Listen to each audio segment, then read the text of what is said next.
Hola, soy Cristina Vergara, hermana de José Vergara Espinosa. Bueno, les cuento un poquito de lo que sucedió con mi hermano y de lo que está aún que no se resuelve el caso. Les cuento, mi hermano fue tomado por Carabineros de Chile el día 13 de septiembre del 2015.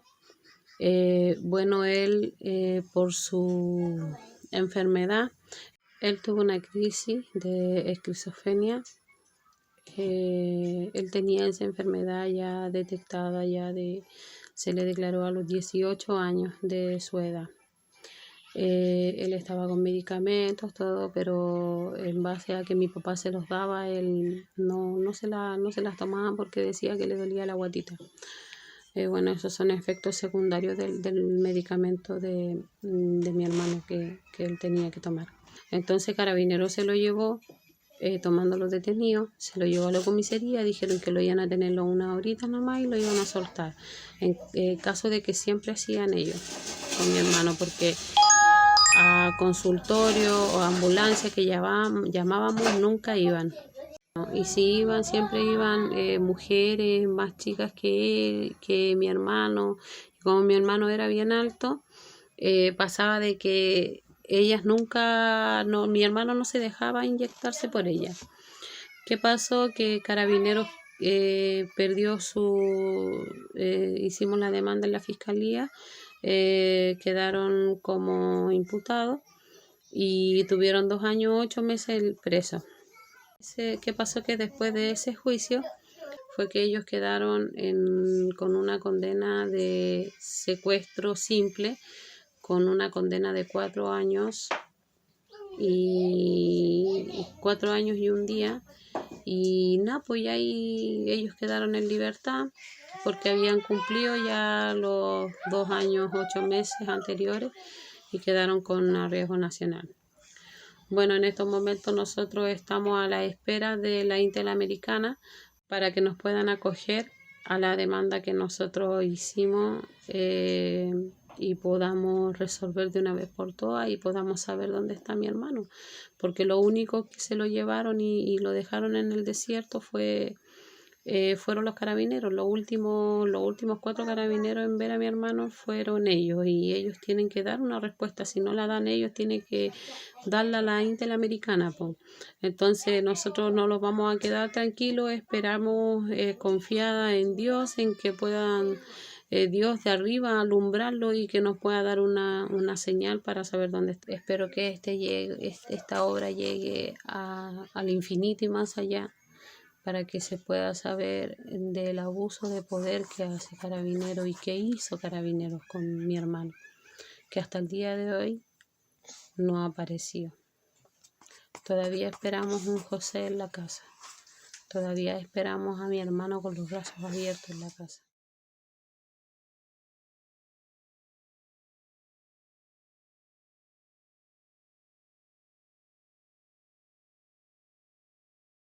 Hola a todas y a todos, muchas gracias por estar acá para poder expandir la reflexión que impulsa José Desierto versión digital de Compañía Limitada.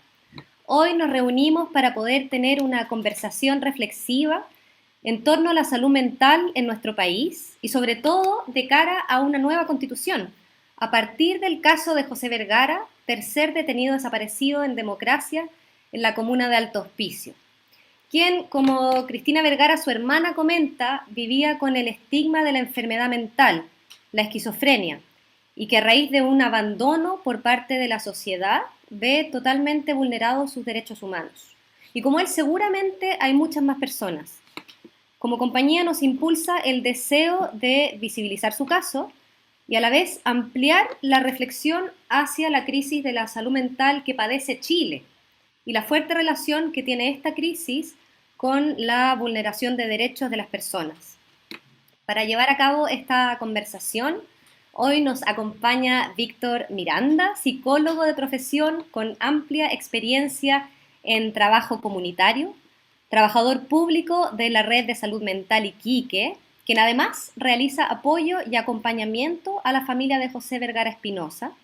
En definitiva, un participante activo del movimiento de defensa de salud mental. Y también nos acompañan integrantes del grupo CORDES, Colectivo de Inclusión y Salud Mental, quienes trabajan desde la década de los 80 en la comuna de Peñalolén, en base al modelo europeo de comunidad terapéutica que incorpora la responsabilidad compartida, la horizontalidad en las relaciones, la democracia en la toma de decisiones y el respeto mutuo.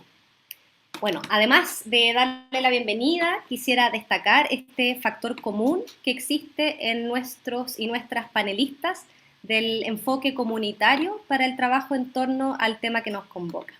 Muchas gracias por estar acá y bienvenidos y bienvenidas. Mi compañera Verónica va a hacerles entonces la primera pregunta.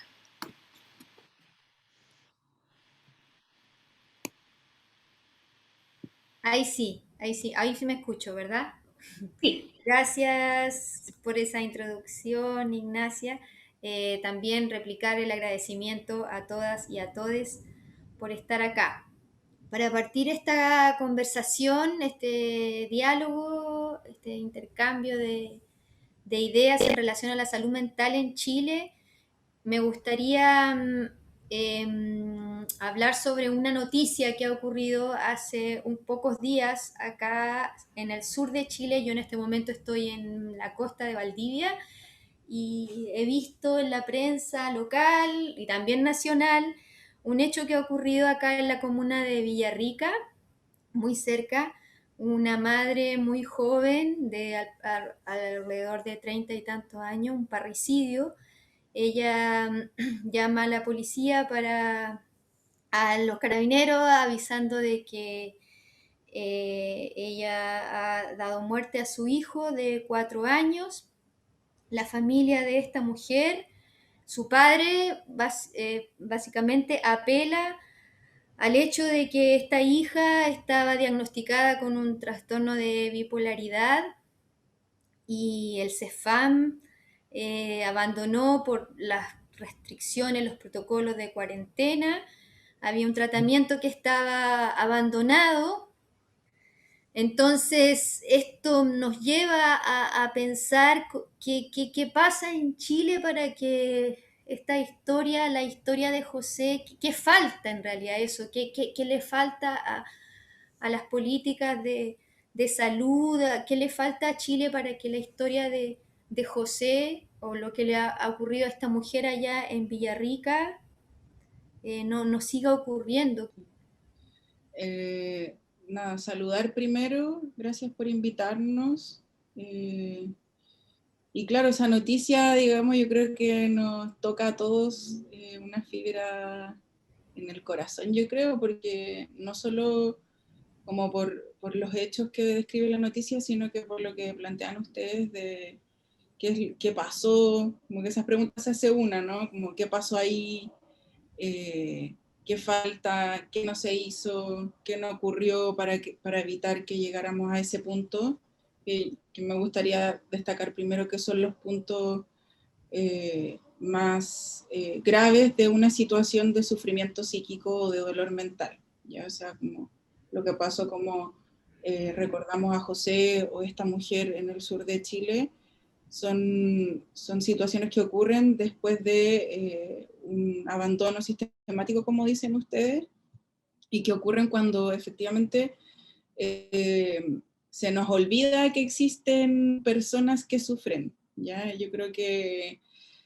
ahí hay algo que sigue ocurriendo en nuestra sociedad y que tiene que ver con que todavía no ocurre este cambio cultural o este cambio a nivel más grande, digamos, no solo territorial, sino que a nivel como, bueno, yo creo que ahora uno podría hablar a nivel internacional incluso, aludiendo a la pandemia, porque claro, todavía no hablamos de salud mental como corresponde, todavía no hablamos de los problemas de las personas que viven con sufrimiento psíquico como corresponde. Seguimos hablando desde una perspectiva que ya quedó atrás, que es la médica, ¿cierto? Que es desde el trastorno y desde la enfermedad. pero la verdad es que un problema de salud mental puede atravesar a cualquier persona. Entonces, ese cambio a cualquier ciudadano, a cualquier habitante del mundo, digamos. Entonces, ese cambio cultural y visibilizar que eso existe, yo creo que es una gran falencia aún, ¿ya? Hablábamos con la Vivi pensando en este encuentro, que tal vez suena cliché esto del cambio cultural, ¿cierto? Porque uno lo escucha como en distintos lugares y lo hemos escuchado antes ya, pero sigue siendo actual, entonces yo creo que no hay otra manera de mencionarlo. Todavía falta trabajar por la prevención, por la promoción y la prevención de la salud mental. Si bien existen políticas públicas y todo, vamos aportando en eso, quienes somos trabajadores de la salud mental, vamos aportando en que se visibilice, que se prevenga, que se promueva para que no ocurra lo que ocurre con José o con esta mujer. Todavía falta, porque no somos lo suficientes como para hacer ese ruido y producir esa transformación todavía. Entonces, yo creo que esta es una gran oportunidad, y aquí no me alargo más y doy la palabra porque es necesario igual. Esta es una oportunidad, por ejemplo, que exista este conversatorio, que sepamos que esto va a salir en un espacio que pueden visitar muchas personas quienes tengan acceso a internet y a las plataformas. Esa es una manera de prevenir y promover y hacer ese cambio y responder de alguna manera a esa falta, ¿ya? Efectivamente, este es un continuo, es un camino continuo. Nuestro grupo se instala en los años 80, imagínate. José ha sido siempre la inspiración del grupo, es decir, lo que dice la Paula, lo que para nosotros es evidente, que hay personas que necesitan apoyo, que están pasando momentos difíciles y que, así como los niños, no son vistos, ¿no? Para nosotras eso ha sido muy impactante siempre. Nuestra institución se creó para evitar la hospitalización de causas psiquiátricas, que en lo estricto lo que hace es aislar a las personas. Entonces, esa forma de tratar a los vulnerables, a las personas que han sido vulneradas, a las personas que efectivamente no son eficientes, exitosas o no responden a los cánones de la normalidad, así como nuestros niños. Hay que entender, por ejemplo, que el hospital, no sé, el Gran Hospital El Peral en Santiago se crea y tiene una población gigante desde hace decenios, décadas, y la población fundamentalmente está constituida por niños que estaban abandonados en las calles. Es decir, esta forma de relacionarnos con entre comillas, yo siempre juego con mis hijas, ¿no? Con los débiles, porque a la gente le carga hablar de los débiles, y es como que si fuese eso malo, ¿no? Entonces, nosotras lo que nos falta, creemos todo el tiempo, que es lo que estamos propiciando, es una conversación honesta que tome en cuenta el dolor de las personas. Entonces, y fundamentalmente lo que las familias están viviendo, ¿no? A propósito de las dificultades para responder o funcionar normalmente. Entonces sí, falta seguir. Entonces es un trabajo continuo. Lo que dice Paula es cierto, es decir, nuestra experiencia es que falta más conciencia, falta más compromiso, faltan unidades pequeñas como la nuestra. Nuestra unidad es una unidad pequeña que está en el barrio y que atiende a una población pequeña también. Nosotros nos destinamos a alrededor de 40 familias y esa es nuestra concentración. Muchas veces la autoridad nos exige tener más estadísticas, responder más, ser más eficientes, y eso va contra la naturaleza de los procesos familiares, de los procesos individuales.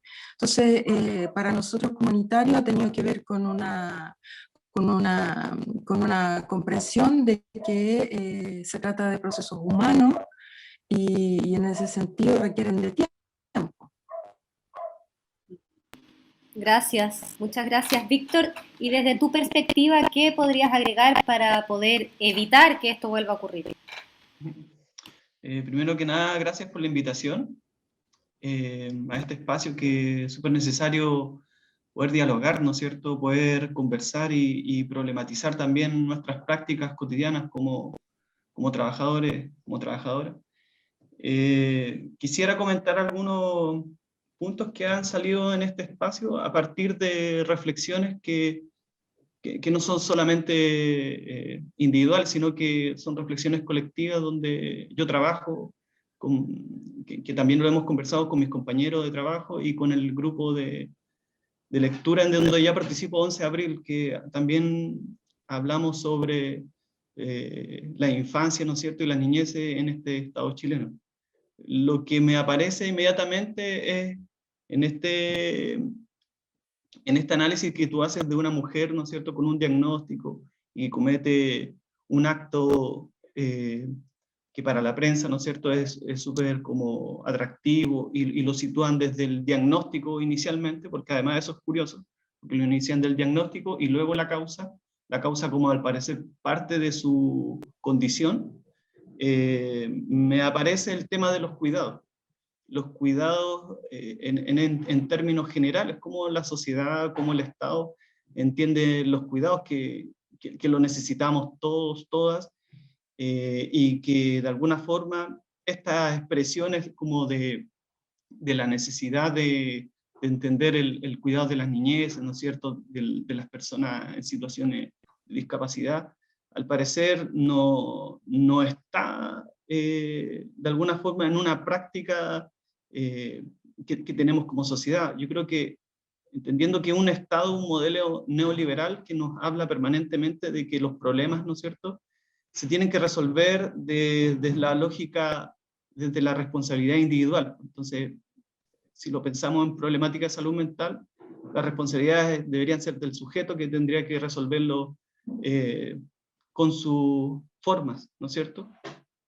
Entendiendo que además, por un lado, están los cuidados que históricamente han descansado en los hombros de las mujeres y que es necesario también ponerlo en tensión, como los cuidados debiesen problematizarse, también revirtiendo esta idea que tendría que ser en términos de una redistribución, ¿no es cierto?, en términos materiales, de recursos, de economía, y en términos sociales que debería apuntar a que la sociedad debería tener los cuidados colectivos, ¿no es cierto?, colectivos y que en términos de unas relaciones horizontales, no desde la cosa más jerárquica que a nosotros como profesionales, con este saber experto, entre comillas, nos posiciona de una autoridad también frente al otro. Entonces, creo que me aparece esta idea, ¿no es cierto?, como del cuidado, de un Estado que abandona, ¿no es cierto?, un Estado que vulnera derechos, un Estado que patologiza la diferencia subjetiva, particularmente la locura, y que tienen una historia un poquito más larga, que no es una cosa un poco como de la actualidad, ¿no es cierto?, que me es curiosa además porque los medios de comunicación cuando hablan del diagnóstico, hay una entrelínea que es interesante también poder analizarlo. ¿Por qué hablan del diagnóstico psiquiátrico? ¿Por qué no hablan de una persona como una sujeta histórica que ha construido, ¿no es cierto?, una subjetividad diferente? Entonces, creo que ahí hay una cosa en que la prensa, el Estado, los sistemas institucionales también están vinculados en una historia que a partir del parecer, que al parecer, según estuve leyendo una entrevista de Mariano Rupertú, un psicoanalista, y habla de que hay una historia más larga del siglo XIX, al parecer que hay una cosa de la teoría de la degeneración, ¿no es cierto?, que se entiende como que quién es normal, quién es anormal, quién es capaz, quién es incapaz, y que también al parecer está atrapado como en estos fantasmas transgeneracionales de que la prensa utiliza este saber de la teoría de la degeneración, luego de la ideología psiquiátrica, luego del modelo biomédico, pero al parecer también está situado como en los enunciados de la ciudadanía, también se expresan como este estigma, ¿no es cierto? Y estas formas de nombrar a las personas. Eso me llama harto la atención, me es súper curioso, en términos de que a diferencia de la compañera Paula, no creo que es una cosa que hayamos superado, yo creo que es una cosa que está súper vigente, a partir de leer las noticias, a partir de conocer los discursos artificiales que la psiquiatría dominante ha instalado también en estas formas de ideas y de creencias, ¿no es cierto?, de cómo pensamos también y ubicamos la locura en el siglo XXI. Muchas gracias. A propósito, también, bueno, es heavy como que uno se hace preguntas, nosotros nos habíamos muchas preguntas y las preguntas se empiezan a responder así como a medida que se va hablando. Claro, a propósito de esto de que no hay tratamiento en cuarentena, de que los medios de comunicación, más que ayudar a la salud mental o la ayuda colectiva, desaparece. Y sobre todo ahora sumando, es que no solamente porque cuando hablamos del caso de José o hablamos del caso de esta otra mujer, lo figuramos un poco en el pasado, pero también durante estos últimos 2 años hemos tenido un estallido social que significó un cambio y una obligación también a pensar nuevamente. Y ahora una pandemia que nos ha mantenido encerrados en las casas, sin la posibilidad de abrazarnos, de vernos, de ver a nuestros seres queridos.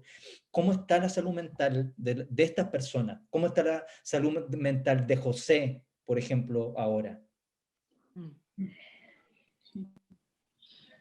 Yo creo que o sea, estoy súper de acuerdo con Víctor igual, totalmente de acuerdo con que no se ha superado nada de la perspectiva de la locura, todavía se sigue estigmatizando de la misma manera, tal vez ahora se encierra menos, digamos, pero siguen existiendo los hospitales psiquiátricos en nuestro país, no se ha producido una reforma psiquiátrica efectivamente transformadora.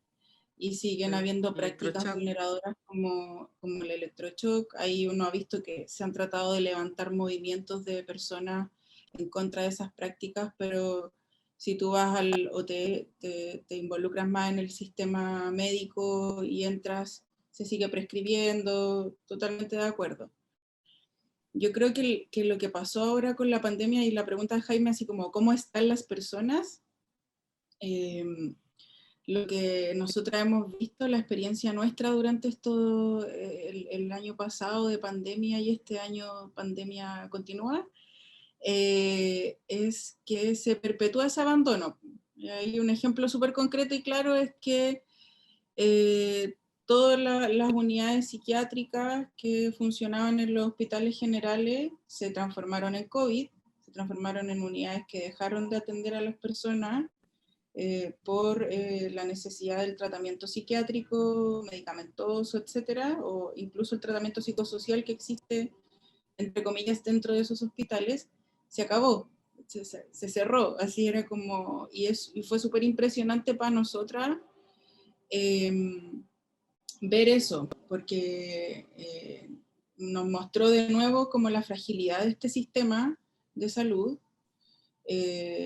y te estoy hablando literal, o sea, las personas les dejaron de entregar las atenciones que merecen, requieren, tienen por derecho. Y si uno lo pone más fino, uno diría, uy, vulneraron el acceso a la atención de salud de las personas, al menos en nuestra experiencia en la comunidad terapéutica, en el área oriente de Santiago. No sé si en todos los servicios habrá pasado lo mismo. Ahí es para que lo analicemos y pensemos, pero la impresión que tenemos nosotras es que al menos en esta parte de Santiago se fragilizó profundamente a las personas les empezaron a enviar los medicamentos de manera que no tuvieran que ir, digamos, al hospital. Tal vez no estoy siendo políticamente correcta, voy a reconocer esto, pero sí nos llama mucho la atención que si tú le entregas a alguien que está vulnerable psíquicamente o que requiere apoyo cercano, tú le entregas 90 pastillas, 200 pastillas de golpe, una bolsa llena de esos medicamentos, y tú les dices, ahí usted administrelos con su familia, en su casa, en este contexto de pandemia. Chuta. De verdad es bien chocante. Vimos, digamos, yo creo como lo peor del sistema hasta ahora. Sí. Y lo que hicimos nosotras fue, bueno, si esta parte del sistema de apoyos, que es la salud psiquiátrica o la salud mental desde la perspectiva biomédica, no está respondiendo, no puede responder porque se colapsó también, digamos, porque efectivamente los hospitales se llenaron, y eso lo vivimos, todos lo escuchamos, sabíamos que iba a pasar, y aún así no se preparó eso, no se pensó en estrategias para que las personas que sufren de otras situaciones de salud, de otros procesos de salud o enfermedad, pudieran seguir recibiendo sus apoyos. Insiste en mostrarnos como lo frágil que es nuestro sistema, cómo no ha cambiado desde hace más de 30 décadas, y lo que nosotras encontramos para no desmoralizarnos en esta situación fue apoyarnos entre nosotras, ¿cachai? O sea, como, ¿qué hacemos ya? Mira, y antes teníamos una reunión de equipo a la semana, hablábamos las situaciones, nos acompañábamos, bueno, nos juntábamos 2 veces a la semana por Zoom, o sea, tampoco como que sin dejar de descuidarnos, pero ya, ¿qué hacemos? Sigamos, encontrémonos más, hablemos de cómo vamos a acompañar a las personas en este contexto tan hostil, tan frágil, y que en verdad nadie podía salir de la casa, y ahí surgió eso que está mostrando la Vivi. Nos pusimos a escribir, pues, como dijimos ya, ¿qué le estamos diciendo a la gente que estamos atendiendo por teléfono, que podemos ver en la videollamada, o que podemos ver en el Zoom? Ya, ¿qué estás diciendo tú? ¿Qué estoy diciendo yo? ¿Cómo se entregan apoyos emocionales en una situación tan compleja para la que nadie estaba ni siquiera preparada, ni en la esfera más paranoica? Yo creo que a nadie se le ocurría que iba a venir una pandemia, entonces nosotras nos agrupamos más, no dejamos de atender a las personas, nosotras nunca dejamos de trabajar, o sea, no sé, compramos más celulares, ¿cachai? Hicimos una campaña para que las personas tuvieran celulares también, nos llegaron aportes de familias que estaban cerca de nosotras para poder seguir acompañando a las personas, porque si tú me preguntas cómo estaban las personas estaban tratando de entender qué pasaba. No le puedo poner una palabra, porque ahí la Vivi lo ha dicho otras veces, como ellos han vivido en confinamiento antes que nosotros, ¿sí? Como, son personas que históricamente se quedaron en las casas aisladas, sin generalizar, por supuesto, sin querer estigmatizar las situaciones con las que trabajamos, las familias, pero sí fue como, había algo de eso que ya había una experiencia, y nosotros dijimos, escribamos esta cosa, hagamos de esto un trabajo, ¿cachai? De este momento tan difícil, que sigamos trabajando, sigamos acompañando con toda la experiencia que tiene este equipo. Y ahí aparece ese apoyo emocionales en tiempos de COVID-19, que está disponible en la página de la comunidad. Sí, por favor, lo quiero. Y lo que fue más importante para nosotras es que si bien son cosas que surgen del equipo, digamos, que facilita el equipo de la comunidad, psicólogas y terapeutas ocupacionales, hay un saludo a todas las colegas, esperamos representarlas en esta instancia. Pero también surge de las mismas personas, o sea, cuando seguíamos y dijimos ya, las vamos a llamar 2 veces a la semana, la llama su terapeuta, la llama su psicóloga, otras personas nos alternamos. También las personas nos iban dando, digamos, señales de cómo se vive en pandemia, la situación en la que estamos nosotras y nosotros. Entonces, también ahí está reflejado lo que las personas encontraron como estrategias para abordar esta situación. O sea, y nos parece súper importante decir eso, no vino tampoco desde este saber, desde la expertise que pueda tener este grupo, no vino desde ahí, viene desde las mismas personas que en estos encuentros, en estos contactos que no dejamos de tener, nos decían, mira, ¿sabéis qué? Cuando estoy muy angustiado, muy angustiada y necesito salir, bueno, encontré esta manera de salir. No sé, pues me ocupo en la casa, o me apoyo de alguien de la casa, o no, o también cómo se desplegaron ciertos sistemas de apoyo también, porque se fragilizó tanto el sistema de salud que aparecieron otros sistemas de apoyo, ¿ya? Y aparecieron muchas líneas de apoyo telefónico, psicológico, que también las personas encontraron y fueron usando, ¿ya? Entonces, se fragilizó, pero también nos mostró como la flexibilidad de los equipos, la capacidad como de poder reinventarse, reponerse, rearticularse, y por sobre todo yo creo que nos mostró que no podemos dejar de acompañarnos, que no podemos dejar de ser colectivos, que no podemos dejar de ser grupo, que no podemos dejar de hacer la asamblea, entonces la hacemos por Zoom, y con todo lo que implica, ¿cachai? Como que yo lo caricaturé un poco acá, pero también fue todo un trabajo, ¿cachai? O sea, acompañar a las personas a aprender a usar plataformas con las que nunca se habían familiarizado, que el WhatsApp entró a las vidas y a las casas de todas nosotras y todos nosotros, entonces fue un gran trabajo y fue como, si tú nos preguntas como qué pasó con la pandemia antes y después, yo creo que al final nos permitió como mostrar toda la creatividad y la flexibilidad que podemos y que necesitamos tener para enfrentar situaciones que nos ocurren en la vida, ¿cachai? O sea, vivir la vida, digamos, seguir viviendo. Finalmente nos sentimos mucho más incluidas, porque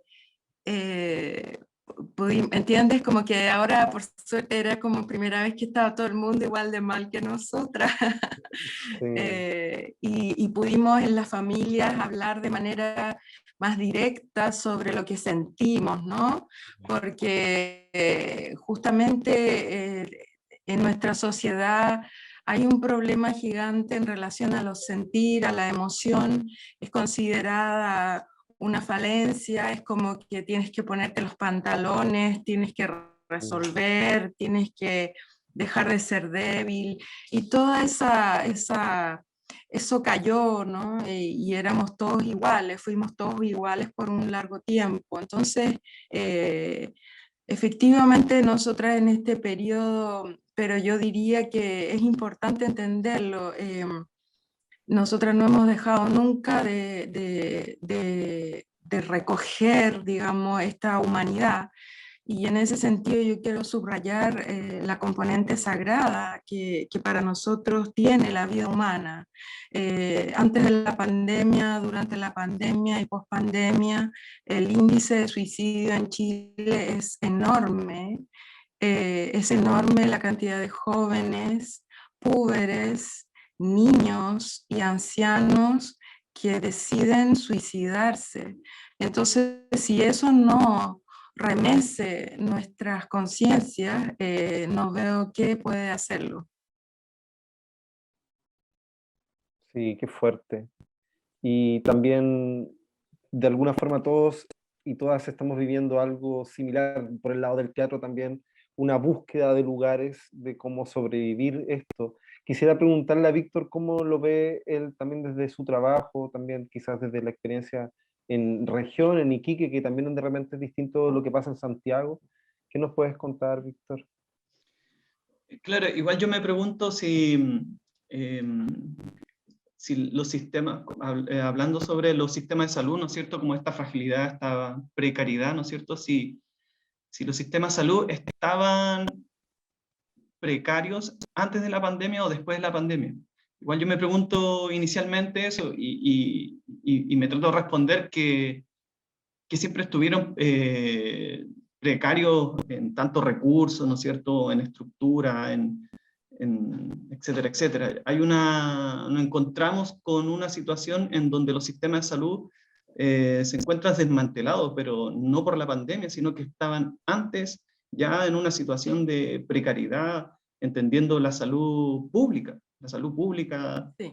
de un Estado que no invierte, que tiene otros criterios, otras prioridades para, ¿no es cierto?, para entender, o sea, tiene otros criterios de inversión. Y sabemos que en el gobierno de Piñera, una lógica de empresario y Brutal. sabemos para dónde, qué intereses quiere proteger. Entonces, estaba tratando de escuchar atentamente a las compañeras y hablan harto como una especie de formas que yo creo que sucedió en todos nosotros y nosotras, como de reinventarse como las formas de relacionarse con el otro, de mantener como el vínculo. Y que me llama harto la atención, porque lo quiero tratar como de conectar a la situación de la familia del José, que hay una cosa de lo presencial y no presencial. Nosotros necesitamos como vincularnos, estar con el otro, sentir como ver, ¿no es cierto? Estar como bien cercano, como estar cerca de un cuerpo, ¿no es cierto?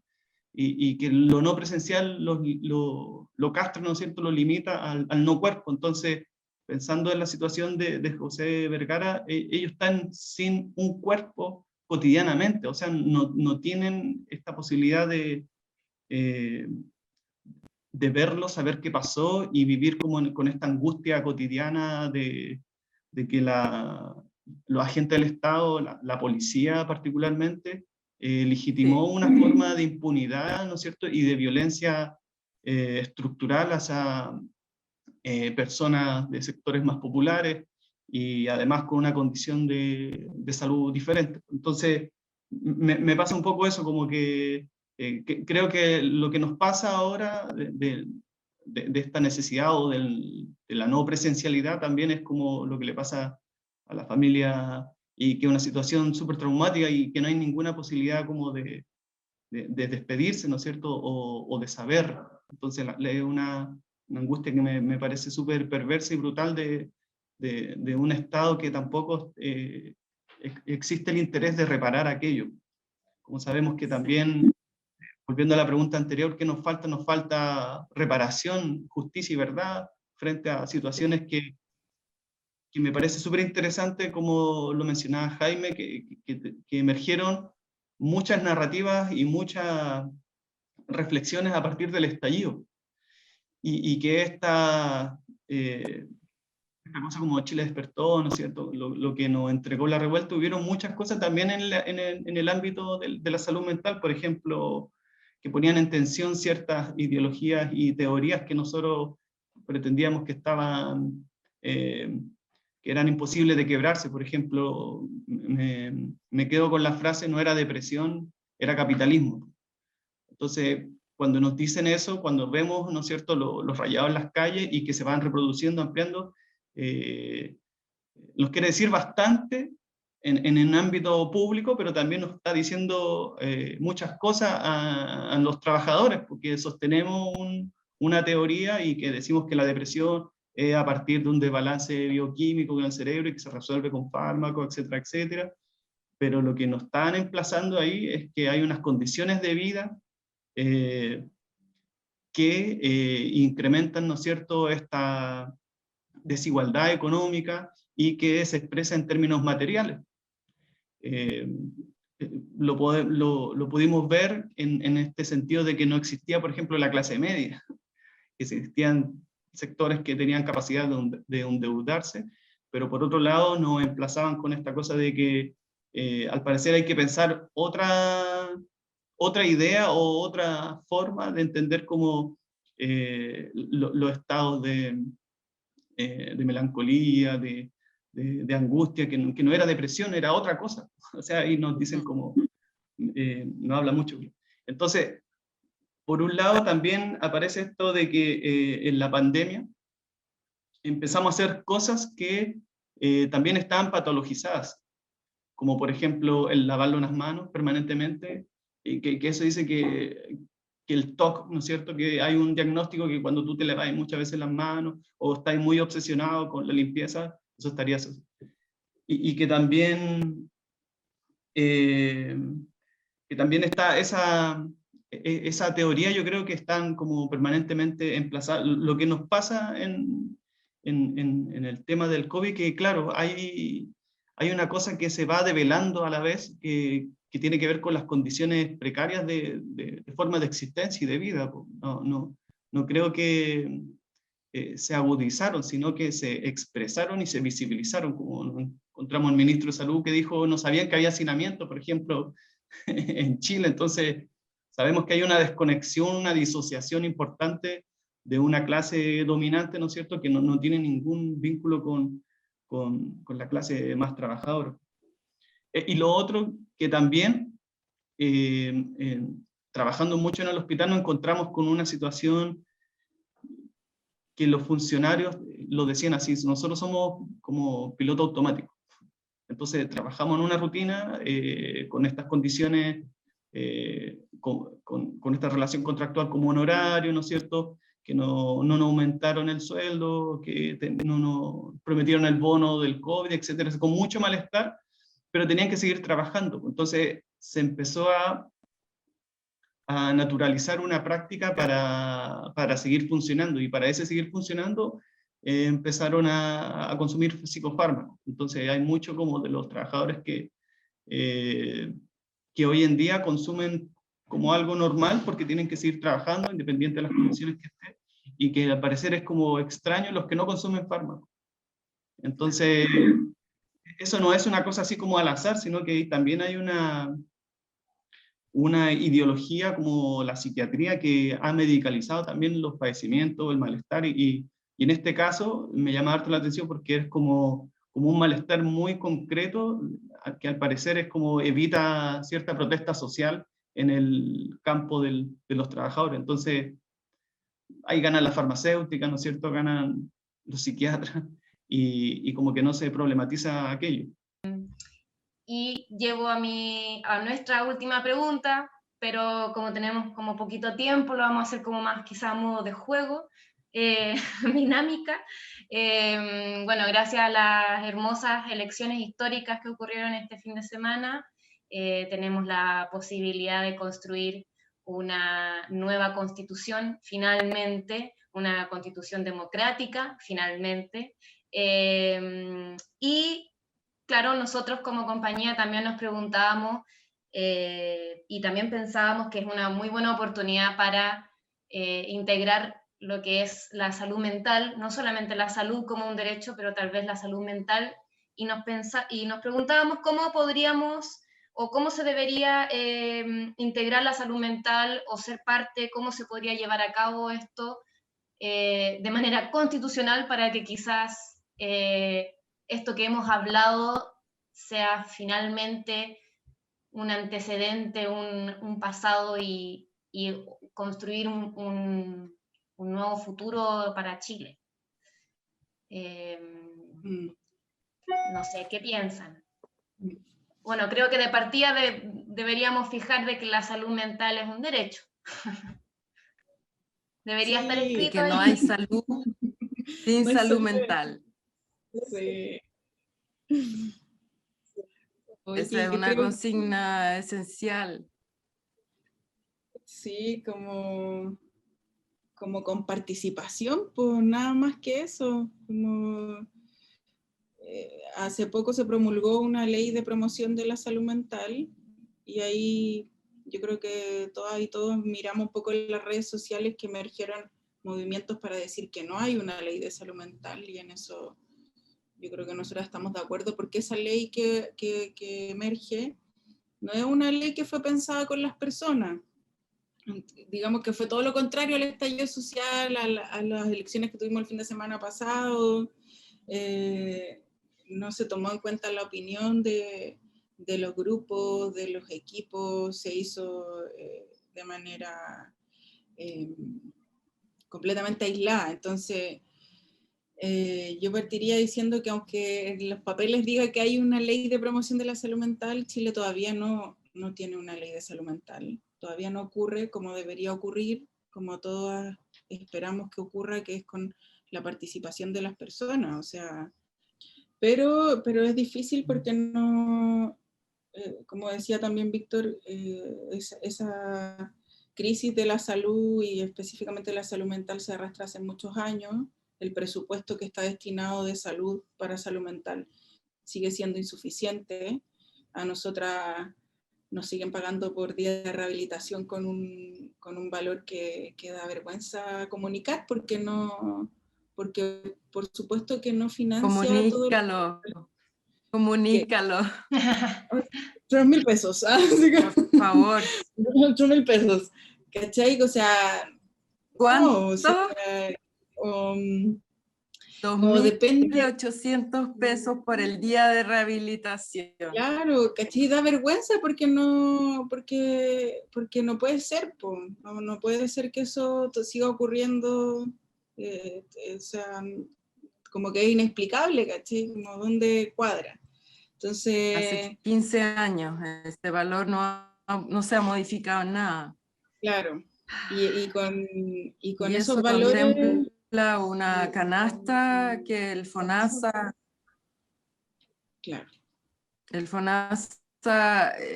atribuye una serie de intervenciones en una canasta. Si la reforma del Estado es esencial. Y también pienso un poco como de lo que hablaban ustedes antes, o habló, por ejemplo, Víctor, que de hecho yo no lo había notado hasta que Víctor lo mencionó, como de la estigmatización en los medios, de cómo se mencionan a las personas que tienen dolencias mentales. Porque claro, nosotros quizás estamos más conectados con pensar en la discriminación de género, de raza, pero existe una discriminación muy potente y quizás muy como inconsciente de parte de todos frente a una persona que está con alguna dolencia, y que lo pienso también personalmente, como que hasta una también a veces le da vergüenza exponerse a los mismos pares, decir cómo uno se siente, no sé, quizás habría que como la Constitución, bueno, por el juego de la Constitución, no sé si quizás se podría también enfatizar eso de cuando hablamos de valorar una persona o de la no discriminación, poner todos esos adjetivos. De partida la utilización de las estigmas o los diagnósticos psiquiátricos debería ser penalizado. Yo diría que la modernización de la policía, del sistema de carabineros es esencial. Es decir, el nivel de desconocimiento, ignorancia y la aplicación de discursos de odio debería ser penalizado en Carabineros de Chile. Sí. Concuerdo. Como un poco en función de lo último que menciona la Vivi, yo creo que claro, que entre la humanización o lo que mencionábamos hace un rato de integrar efectivamente como la perspectiva de derechos humanos que efectivamente exista cuando pensamos en los procesos de salud, yo creo que también quiero destacar algo que ha podido ocurrir y que me hicieron recordar también porque el estallido social también lo visibilizó, y que tal vez ahí Víctor nos ayuda a pensar cómo eso no ocurrió en la situación de José, pero sí está ocurriendo ahora, y es que hoy el Instituto Nacional de Derechos Humanos tiene un departamento para recibir y acompañar denuncias de vulneración de derechos de personas que viven con algún problema de salud mental, ¿ya? Nosotras lo decimos así con un harto orgullo porque de alguna manera la corporación se integró, firmamos, seamos parte del Instituto Nacional de Derechos Humanos, somos parte, y hemos usado ese espacio de todas las maneras que se nos pueden ocurrir, o sea, para seguir, oye, porfa, ayúdanos, mira, a esta mujer le está pasando esto, está en esta situación, ¿cómo lo denunciamos? ¿Cómo lo hacemos? No, y existe, ¿cachai? O sea, eso antes no existía. Y yo creo que eso es un gran aliento para nosotras, ¿cachai? Y que a uno le duele, digamos, profundamente cuando piensa en José y que en ese momento no ocurrió, no existió, ¿cachai? Pero que ahora, 2021, está ocurriendo. Yo hace poco estuve en una audiencia que se hizo pública, un juicio oral que estaba siendo público de una persona que fue violentada dentro del hospital psiquiátrico, y está el Instituto Nacional de Derechos Humanos como querellante de esa situación y lo está defendiendo, lo está acompañando, está haciendo todo el proceso, ¿cachai? O sea, y no es generar expectativas ni nada, sino que existe. Entonces, es algo que nosotras también, ahí el equipo, con los recursos que tenemos, participamos, estamos en las reuniones del instituto, y ahí la invitación es que todos nos hagamos parte de eso, o sea, familia, ciudadanía, ¿cachai? Equipos, más equipos, y denunciar eso, porque sí está ocurriendo algo con eso. ¿Sí? O sea, ese vacío que uno tenía antes de como, ya, ¿para qué voy a ir si no va a pasar nada? No es así. Eso no está pasando, ahora sí están pasando cosas, entonces yo creo que es súper bueno como compartir eso. Ahí, no sé, escríbanos, quien tenga preguntas, ¿cachai? Porque existe un departamento, no son 100 personas, ya, no, es verdad, o sea, es como modo chileno, digamos, no es un gran grupo de personas, pero se está armando, está ocurriendo, está funcionando, y hay que usarlo, digamos. Igual creo que entro en un dilema ético al hablar de leyes, ¿no es cierto? Y proceso constituyente, pensando de que, o sea, el caso del José es que hubo mucho Estado y hubieron leyes, de algunas formas, que permitieron lo sucedido, permitieron también la impunidad. Entonces, hay muchos movimientos desde el orgullo loco, desde la antipsiquiatría, desde organizaciones de usuarios y de exusuarios que están participando ahora en este movimiento en defensa de nuestra salud mental. Es que también es como pensar si queremos leyes más Estado o menos Estado, sabiendo que el Estado es un dispositivo que domina clases, ¿no es cierto?, que excluye, que de alguna forma violenta a la clase trabajadora, a las personas que abandonan estas convenciones, estos acuerdos sociales, particularmente los locos y las locas, ¿no es cierto? Entonces, ahí entro en un dilema ético pensar si la cosa se va a resolver con leyes o incluso con más presupuesto.